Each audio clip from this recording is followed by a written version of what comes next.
Hello everybody, welcome back to From Rhythm to Algorithm. We continue on with our derivation. What is sensorality? What does sensorality stabilize? Sound is the base of language. The fundamental unit of a language or of a word is a syllable. Continuing on with our derivation, not much introduction. So last time we established geometrically that if you try to walk in a straight line, because of the geometry and the topography of a sphere of the Earth, you can't walk in a straight line. Everything is what people have said is three-dimensional. In reality, it's like the first 3 units of the Fibonacci sequence. You live in an environment with a fundamental stability of 2. Directions come in pairs: forward, backward, left, right, up, down, yin, yang, yes, no, positive, negative. There is this fundamental dichotomy that is inherent to all things, which is subsequently reflected in all words. And so our big idea or big geometric conclusion is that if you literally attempt to walk in a straight line in your room, you're effectively forming a skinny saddle, is what I've called it. But you try to walk in a straight line, you go forward, there is curvature to the earth, you effectively go over a hill, and then to turn around, zero turn radius is not a thing. And I thought this was kind of funny, but you'll see it in my emailing, right? You go to a Home Depot and you buy a lawnmower, we have a 0 turn radius. When you're mowing your lawn, you can turn around with a zero radius. Not physically possible. So when you're walking in your straight line and you turn, there's some, we'll call that the X dimension, and walking forward is the Z because I'm looking at the camera. But regardless, you form this saddle shape, a skinny saddle. You have to turn around when you go back over, or when you turn around and you get back to your starting place, you've effectively gone over a hill twice. And so a skinny saddle is type of the geometry you're walking, the path you're walking, but most generally, geometrically, anytime you form closure, right? Parallel lines are not closed. Anytime you have a curve, you're producing closure, and closure centralizes. Centralizing produces a center, again emphasizing when you see a center literally modeled as a circle on the whiteboard or on your chalkboard in math class or on the computer or whatever, right? That those are physical atoms. Like there's actual two-dimension. It's not a flat surface, and so you don't actually have a center being a singular point. The word center means foci. Right? So any centralization produces foci. Linguistically, we completed that syllability, the syllables, the letters representing the sound, as foci, and then we put ality, the natural generalization in the English language, and then you get fociality, which is a direct iteration of faciality, a general linguistic form for face. Right? Face is our logical renormalization. What is sensorality? Our most recent one is faciality. And again, all of this stuff is chronological. And so faciality is a direct iteration, the A to the O of fociality. And then again, we finished with, I put it on the screen, didn't even say it, that produces the direct geometric consequence that eyes are foci. And they are. Right? The shape of your face and your head, all of your anatomical features are physical limits. And so your eyes are literally the foci of your face. Directly, literally. So that is a huge, profound, poignant physical consequence and prediction by our analysis, by our derivation. And you can hear it, right? Eyes are foci. Eyes are foci. It's a direct iteration. It's a natural definition of the sound I. And so the geometrically immediately true, and then demonstrating generally that rhyming, as Eric Weinstein again has fraudulently said publicly, rhyming is wrong. In reality, rhyming is proximal. It's close. And so if you want to differentiate logic, you have to use different sounds. So if it rhymes, it's close or it's similar. And literally, eyes are foci as a natural definition, and it's immediately geometrically true. And so next time you look in the mirror and you look somebody in the eye, you are looking at somebody's foci. Their focal points, their concentration. And so I also should have put that one in green. That was a ton of fundamental derivation. But the right? Concentrality is fociality, right? To concentrate, concentrality, concentration, focuses. And so eyes are foci, fociality, faciality. Discrepancy is the opposite of consistency. Sensorality is discrepancy. Sensorality is discrepancy. Again, trivial reduction of the word form discrepancy, discrepancy. This first two unit, one too many, just certain word forms, you can see that, and it's always like an S or a C. You can see like complete word forms and just two elements in front. Focusing, eyes. Fociality, eyes. Sensorality focuses eyes, right? What is sensorality? When you look at something, when you center something, right? When you look at something randomly and you naturally focus on something, that's sensorality. Concentrality is fociality, just said that one explicitly, but again, emphasizing, right? Before we had concentric, right? We did a whole episode, concentric circles, why that existed. You tap on the side of your tea or your coffee mug, and you can see concentric circles centralizing. And so again, pointing out that chronology is a little worth noting, but concentrality is a direct linguistic reduction of concentricality. Right? Concentric circles, concentrate. Concentricality, concentrality. Factors are factory. So now here's an interesting one, right? I go to the Amazon, I work at a manufacturing plant, I work at a factory. But the natural progression of that we've now produced is factors, right? If you divide something, you produce factorization. Factors are factor E. Right? The word factory is literally the word factor with the sound E, the letter Y at the end. So it's like a factor. Fact, factor, factory. Sensorality is factoriality. And so now again, from our natural linguistic generalization, we've produced factorial. So now again, we've completely and entirely derived a factorial, which is another one of these elementary, is it a unique function? Why is this thing in math class? You put an exclamation point at the end of a scalar, at the end of a number, and it just means to indicate that you take that number and you multiply every whole number less than that up until 0. And then you get this fundamental identity of the factorial of 0 is 1. And that's because 0 is not a number. So we've proven that, I've proven that extensively. Again, I iterate the same proofs hundreds of times literally. And it's just with these final reductions, you see the poignancy of the proofing. But overall, what is a factorial? We just kind of described it, but what is the motivation? What is the physical reason you do that? Right? We have this huge motivation in math class, I guess, again, rooting, right? Prime numbers in general. The reason those arise is because of irreducibility. Why does irreducibility? Because you're trying to originate something. You're trying to root something. Where did something come from? Finding the factors of a polynomial is effectively asking somebody, hey bro, where do you come from? And so that's what we're doing overall with sensorality, is we're finding this linguistic root, this linguistic base. It has this fundamental stability of 2. You've never seen anybody articulate this numeric limit contained within irreducibility, but we're reducing it down to 2 syllables, 2 words, to show the fundamental differentiation of the syllability of sensorality, which again is a chronological consequence of completing speciality. And so why do factorials exist? Again, I didn't put really much thought past that, because again, we're solving the logic linguistic representation. Some sort of rooting, but it's some sort of like completion as well. Like how many, the thing that immediately comes to mind is like in physics class when they articulate entropy as microstates, which again is such like microeconomics, macroeconomics, microstates, macrostates is just like AIDS. I mean, we've proven that. I mean, that's not even, forget that part of physics ever existed. Defining entropy is the Boltzmann constant times the logarithm. Well, that's why it's logarithm.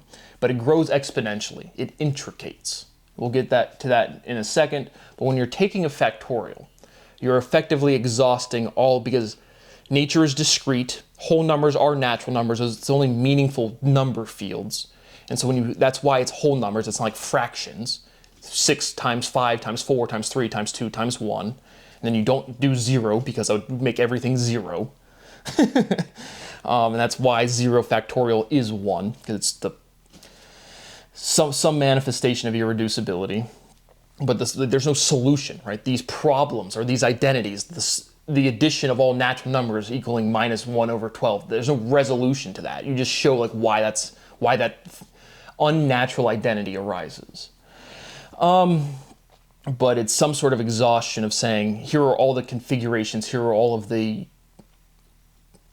numeric exhaustion of factorials and numeric exhaustion of what could be represented.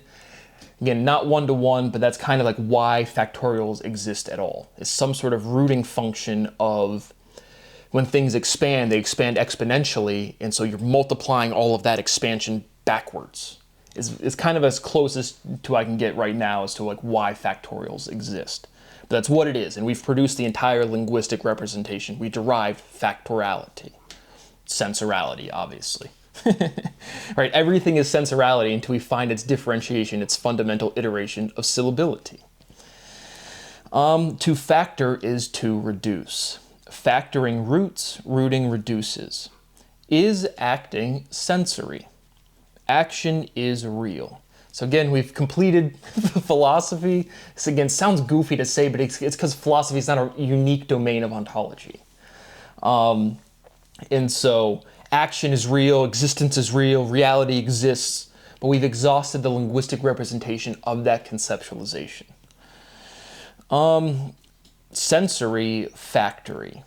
Sensorality, again spelled with the reality form, still naturally going back and forth indiscriminately, getting our concepts in the right area, the linguistics will be trivial.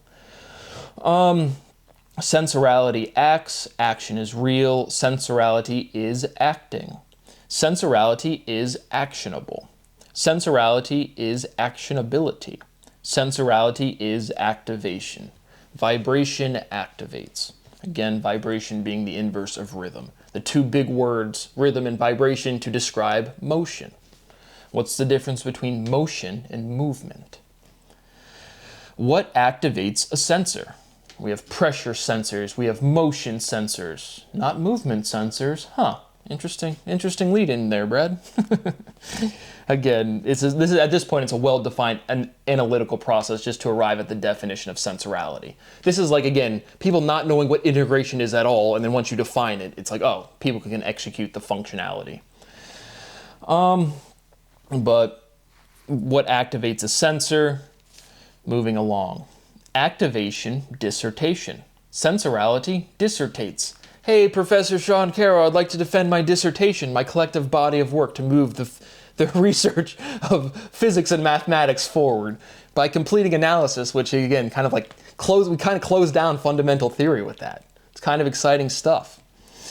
But what is dissertation? Just emphasizing the word form and the concept, presenting a body of work to progress research forward. I would like to do that. Letters have shapes, or letters are shapes, and that has a structure to it, and we can derive everything from that. It's kind of what we're doing, professors. But in general, again, that's dissertation. It's another one of these DI specifically, dimension, direction, dilution, dissolution, dissertation, assert, dissert.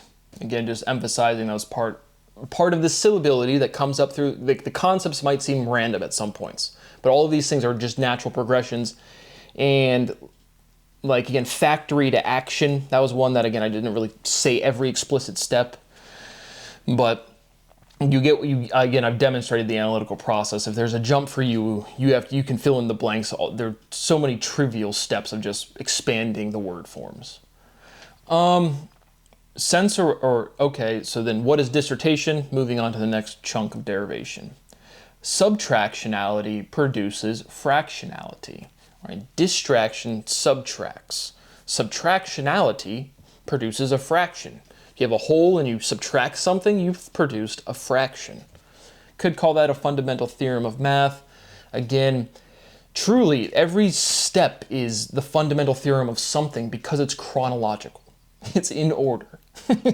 Which is it's such another huge jump that you guys can't really appreciate, honestly.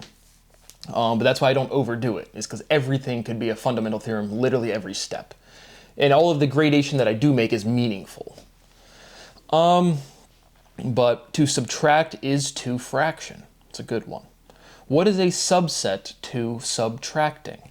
Again, we have a set, it's fixed, and we want a subset of that set, a lesser group, a lower cardinality, just less things, something more specific within that differentiation, right? What is subtracting to subsetting? Is erasing easy? Nope, it's actually physically impossible, right? You create a file, we've used the intuition a bunch, but it's true, but now emphasizing the linguistics. You create a file, you try to erase it. In reality, if you want to really erase something, you just overwrite it to the point where you can't see it. It's the same thing as scribbling something out on your notebook. But is it easy? No, it's physically impossible. First impressions matter. First impressions never go away ever. Like actually, literally, physically. Right, we all live and we all die, but the impact lasts. It actually does. But emphasizing erases is a form of eases with an R. Eases, erases.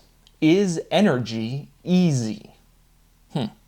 Chirality complicates. Again, this natural evolution, physical systems evolve, that consequentially produces growth. And so chirality complicates. Sensorality is complicationality. Wanting to emphasize, I don't mean like complex or convoluted or hard to understand, but emphasizing the comp, the implicate is in there, but just for whatever reason, the C-O-M-P, again, absorption, complication. Something about the P I want to emphasize explicitly. But I'll get back to complication. Complication, I mean intrication. Intricating is, again, your fiber bundles. This is another word I hear Weinstein use all of the time, which, hilariously, I've never heard Eric Weinstein actually talk about finance. On CNBC the other day, I saw we had a new managing director of Thiel Capital, which, as always, Peter Thiel is an absolute fucking weirdo. But I've never heard Eric Weinstein actually talk about his day job managing money, which I'm sure is terrible if this is his mathematics. But Eric Weinstein is a huge criminal. The only reason I even know of that character is because I got on one day on Big Think and he's sitting there clear as day talking about my research. I put my stuff out into the world. Anybody can look at it. I don't know who gets what. And that's where I know Eric Weinstein from. But he always talks about fiber bundles. Your muscles are literal fiber bundles. You map, you take modeling, conceptualization, talking about certain systems, and then the logic is consistent, words have meaning. And when people say, when I hear Eric Weinstein saying fiber bundles, I'm just like, yeah, that's your muscles, bro. But intrication is, you have a set amount of mass, you have a popsicle stick bridge and you're trying to build at MIT and have as much weight as you can. You have a bunch of little independent things. But if you put a lot of them together, it stabilizes, it becomes intricate. And so intrication produces stability, right? Death by 1,000 cuts. It's kind of like the opposite logic. If you put a bunch of little things, a bunch of little popsicle sticks in a good configuration, you can hold a lot of weight. If your muscles differentiate, they can stabilize contraction, so I can jiggle around and be a little baby and move. And so what people say in math classes, fiber bundles, is explicitly described as a muscle, right? But again, the actual, like the dendrites, all of the differentiation of your muscles is to stabilize contraction, so you can move. But that, again, emphasizing that I think they might say spin bundle. I have spin bundle and fiber bundles. But like your capillary system, all of these little independent things coming together to make one big thing is intrication. So when I'm saying complication, I mean intrication, linguistically emphasizing the C-O-M-P.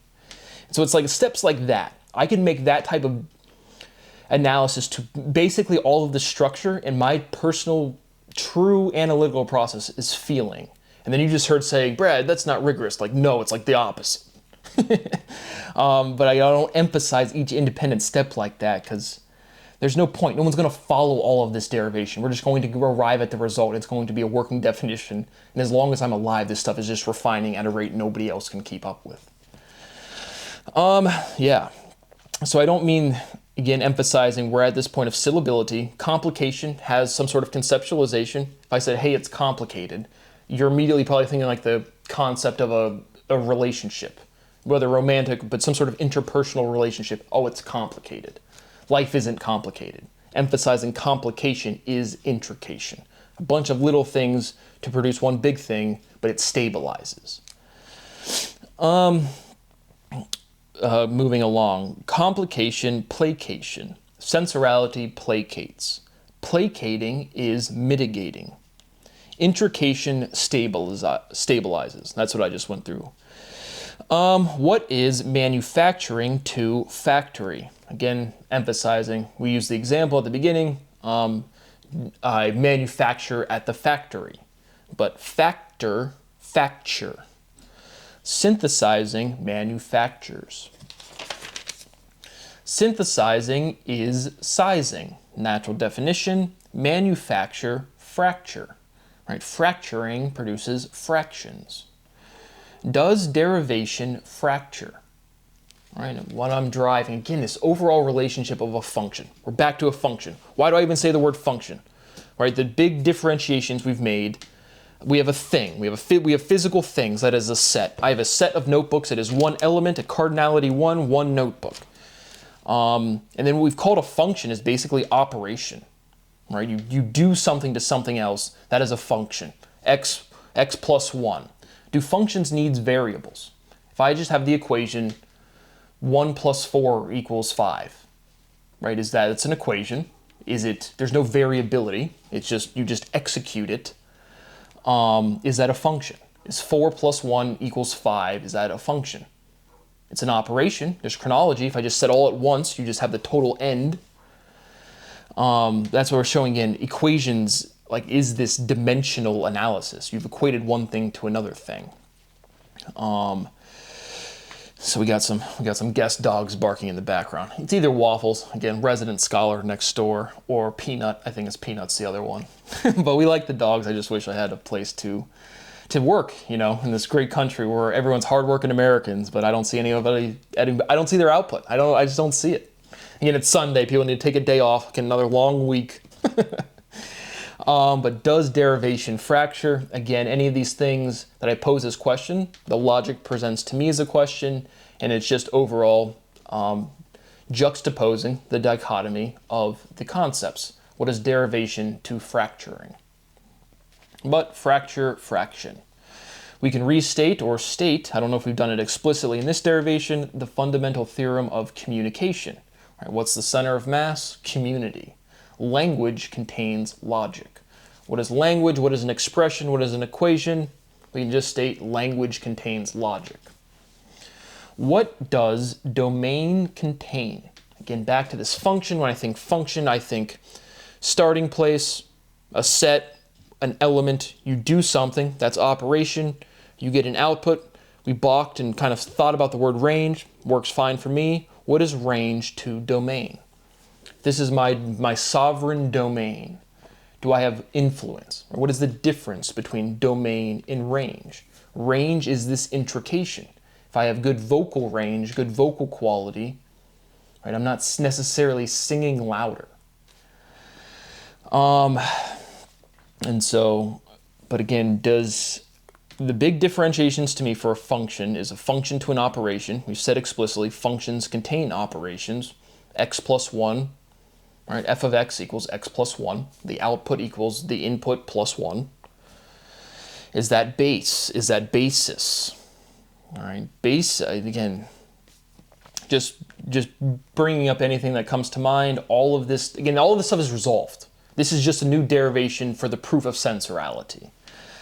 Or at least, again, we can't break language. We have to pose the right question, a definitive question, no matter how mathematical it sounds. We're getting our concepts in the right area. Letters, words are complete, right? And they contain this logic. Language contains logic, and we pair them up for this consistency of it is what it is. Another big step to kind of again, chronological motivation. All of the time in math class, you'll say, you can multiply by the identity matrix and get the same thing. You might raise your hand and say, why the fuck would I do that? That would be a very valid question. So again, it's this, when you're showing fundamental differentiation, you're always rooting back to the identity matrix. It is what it is the analog or the more comprehensive linguistic structure. But everything is infinitely unique. speciality is uniqueness. You can only be you. And so it's kind of like why, again, in math class, sometimes you multiply by an identity matrix. You don't really see chronology. In reality, things grow as things evolve, growth, and when you go back, it's the opposite of that. Language moving along. So now we can restate or state, this is a restatement of the fundamental theorem of computer science. Right? String theory is not physical. Well, we have, again, this overall ontological structure, people talking about different domains of science or different things. It doesn't even need to be called science. But where is string naturally defined? Computer science, right? You go into computer class, you're going to do some programming. What is a string? A string is a sequence of characters. Because when you're doing programming, you're already functioning in this world of physical limitations. The pixels on your screen are physical objects, right? That is why you have a certain, and that's why they're discrete. You can see hard line edges of pixelation. 360 pixels, 720, 1080, 4K, 8K, 300 million trillion decay pixels. They're discrete, and they're physical things. And so string theory with Ed Witten is not well defined, but a string in computer science is. And it is. Like, forget me. Go ask somebody. Like, it's just true. And so a string is a sequence of characters. And again, a character can be a dash, it can be a comma, but then it can't be certain things. Right? Like, I haven't done a bunch of computer programming, but like, you can't have files named, right? Like .mp3 or .mp4. Like, there's certain, like, all of that limitation is physical. And so a string is naturally defined in the domain of computer science, not of physics. And so, because a character is just a shape, and it just is what it is, that is where a string is defined. What is the difference between domain and range? I have an element, it is a set. The basis is set. You operate on that basis, you get an output. Again, just articulating any logic that comes to mind. My rights continue to be violated. It is profoundly and extensively illegal. I continue to beg for a little bit of money to eat properly, to sleep properly, and to work. Obviously, nobody cares, but now when you look in the mirror or look somebody in the eyes, you're directly looking at foci. And so, again, each video contains massive, tremendous, huge proofing at this point, but it will come to a conclusion. Definitions are definite by definition. It is what it is. And so please pay me some money. You guys have destroyed my life and my health to a level where it's just, I really don't get how and why, but human beings are fucking disgusting. Thank you for watching. See you on the next one.